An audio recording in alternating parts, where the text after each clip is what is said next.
1347. La peste noire ravage l'Europe. 25 millions de victimes. Près de 50% de la population de l'Occident est emportée. 1918. La grippe espagnole se répand à travers le monde et plus de 50 millions de personnes sont emportées. 1977. La fièvre du samedi soir s'empare de la jeunesse de l'époque, causant des ravages irréparables à la musique nord-américaine. Quand frappera la prochaine épidémie mondiale? Où? Comment? Préparez-vous au pire avec ce classique de Matt Leacock, Pandémie en 2 minutes, c'est parti!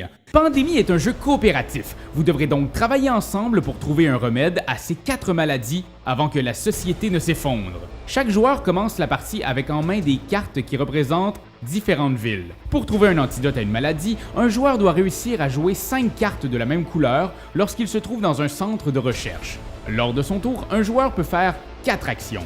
Par exemple, il peut jouer une carte et se déplacer dans une ville représentée sur celle-ci, une action. Se déplacer dans une ville à côté, une action. Donner une carte à un ami, une action.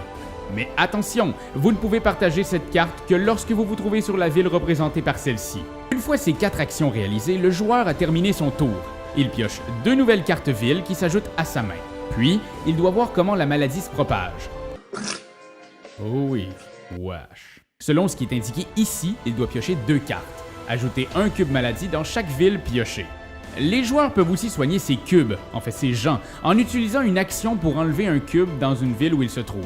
C'est très important, car dans la pile des joueurs se cachent des cartes épidémies. Quand vous en piochez une, vous devez immédiatement prendre une carte sous le paquet qui est frappée automatiquement par 3 cubes. Puis, prenez toutes les cartes villes qui ont été défaussées dans les derniers tours, mélangez-les et piochez le nombre indiqué ici. Une ville peut donc être touchée plusieurs fois de suite. Une fois qu'une ville contient 3 cubes, si elle est affectée encore, il y a éclosion. La ville explose de maladie, envoyant un cube dans toutes les villes avoisinantes. Cela peut aussi causer un effet domino sur plusieurs villes. S'il y a 8 éclosions, vous perdez. Même chose si vous manquez de cubes d'une couleur. Les joueurs doivent donc partager leur effort entre trouver les remèdes et endiguer ce raz-de-marée de cubes. Pour vous aider, vous aurez chacun un pouvoir spécial, comme le médecin, qui lui peut retirer 3 cubes en une seule action, ou le chercheur, qui peut donner des cartes sans se trouver dans la ville en question. Et attention, Pandémie est un travail d'équipe, donc pour que ce soit le fun, laissez la chance à tout le monde de prendre part aux décisions. Ne soyez pas ce joueur alpha qui mène tout le monde à la baguette. Hein, Pierre-Louis? C'est vraiment désagréable. Failed. Pandémie est une montagne russe d'émotions. Un des meilleurs jeux coop que tout le monde devrait avoir dans sa collection. Et parmi toutes les dizaines de déclinaisons de Pandémie, nous, on vous suggère Pandémie Legacy. C'est une aventure où chacune de vos parties sera différente puisque le jeu intègre graduellement de nouvelles règles. Vous devrez ouvrir des boîtes avec des nouvelles pièces, modifier la planche de jeu avec des autocollants. Sincèrement, ce sera sans doute la meilleure expérience de jeu de votre vie. Puis en plus, la 2e saison est sortie!